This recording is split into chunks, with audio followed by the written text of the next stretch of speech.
The Book of Boba Fett Episode 2 is now out on Disney Plus for you guys to go and check out. I have just watched it. I'm going to tell you guys my thoughts on this episode, but I want to know in the comments below, what did you guys think of this episode? Did you love it? Did you hate it? Smash it down below. Let's get a discussion going. And don't forget to click subscribe and that like button as well. It helps me out and you don't miss another video. Without further ado, let's get into Episode 2 of The Book of Boba Fett.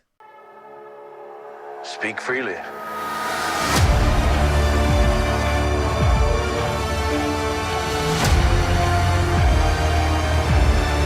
Okay, so I loved the first episode of Boba Fett. I absolutely loved this episode as well. This episode was 52 minutes long. A lot longer than the first one. The first one was half an hour. This one was longer, and I loved every moment of it. I ate it all up. What I really liked about this episode is the way that they are showing Boba Fett as a character. Because we never got to see him as a character. He's always this mysterious figure, this bounty hunter that we knew was absolutely brutal, was absolutely just the John Wick of the Star Wars franchise. We heard the legends, we knew the fear that he instilled in certain characters like Han Solo. But this series is exploring his human side, and I like that. Because if you know Boba Fett, he's gone through tragedy in his life, and now we are seeing him come full circle. We got a big reveal. We know who the mayor is now, but we know by this episode that the mayor isn't going to be the antagonist of this series. The twins are. The cousins of Jabba the Hutt. They are going to be, by the looks of it, going to be the ones that are going to get in the way. And I like that whole sequence there as well, when Boba Fett was exchanging with the twins, with the other Hutts. I really, really like that exchange, and him showing that he's not afraid to go toe-to-toe. He's not just going to back down at all by any means. He's just going to stand his ground because he is Boba Fett, and he knows that he has to stand his ground. Otherwise, people aren't going to believe him and aren't going to follow him and respect him. So he stands his ground. We see a Wookiee there as well, which I was interested to see.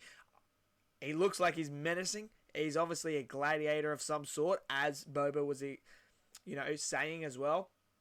But I really liked, what I also really liked about this episode, I must say, was at the start when they're trying to get information from the assassin, and they use the trickery, because if you guys have seen, which I would say most of you guys have seen if you're watching if you watch Mandalorian in this, you would have seen Return of the Jedi, and we see in Return of the Jedi, Luke actually kills what's down there in Jabba's palace.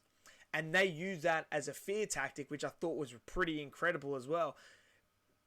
And it worked. And it was absolutely hilarious. I loved it. I was like, dude, that's so smart. But then we get all that stuff with Boba. Obviously, the Hutts are going to come back, even though they walk away. They've got a plan. They have a plan. And I think Boba's going to be ready for it. That's what it's all leading up to. With him being in the back of the tank, repairing himself, it's all leading to this final battle. But as he goes in the back of the tank, we get another flashback. We pick up where we left off in the previous episode, which I was so excited for. And what I really like is how they are also giving us character for the Sand People, for the Tusken Raiders. We have just known the Tusken Raiders to just be animalistic savages that just kill and take what they want.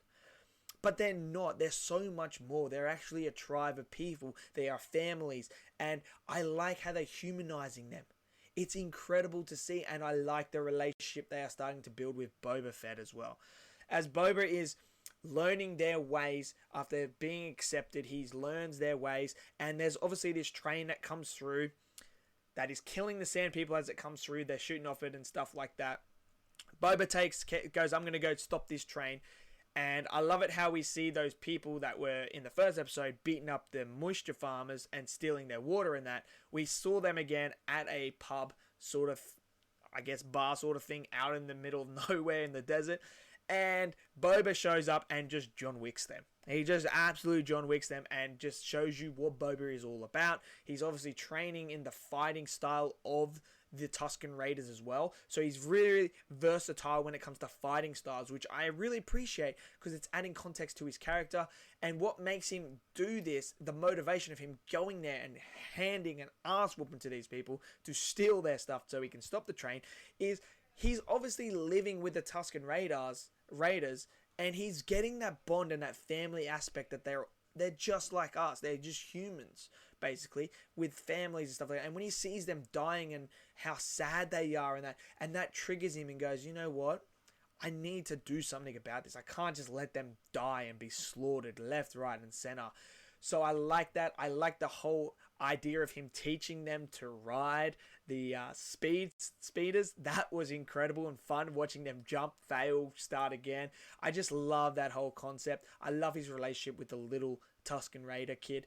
That is absolutely beautiful. I love that dynamic that he has with them. And obviously when they go to stop the train, I really like that sequence. I thought that was really, really good. We got to see the main like assassin Tusken Raider. I don't know what you would call them, but she's like, if it's a she or he or it, whatever it is, the Tusken Raider that's really good at fighting, absolutely hands an ass whooping to these people on the train. And I really like that whole sequence there, and how Boba is questioning them, do you have any spice on here? And then, oh, well, what does spice look like? And then next thing you know, the thing falls and he's like that. This isn't going well for you. I really like that. Obviously, then we see how he gets his black robes as well, which I really appreciated. We got to see him make his stick, and they had this really weird sort of ritual to get the stick and stuff like that with the lizard and that, which was pretty unique. But I appreciate it. I really enjoy seeing how they are developing Boba as a character, and they're giving him this soft side to him that is very forgiving and very, I don't know how to describe it, but he's very human. He's not a madman. He's not just a straight out killer that doesn't care. He cares for the Tusken Raiders. He has developed feelings for them. He has developed a connection and a bond with them. He feels a part of them now. And you see that at the end when they're doing the dance around the fire. And it's just so powerful because you can just feel how connected he is, how they've accepted him as one, as part of them. He is now a Tusken Raider. And I really, really enjoyed that, seeing how the Tusken Raiders aren't just madmen that are out there hunting and killing people is refreshing as well. So I like how they're exploring the lore and doing all this stuff. Really enjoyed this episode a lot. Absolutely had a ball. Cannot wait for the next episode now. Cannot wait. But let me know in the comments below, what did you guys think of this episode? Did you love it? Did you hate it? Smash it down below. Smash that like button for me and click subscribe. And I'll see you guys next video. Until then, stay safe and peace out.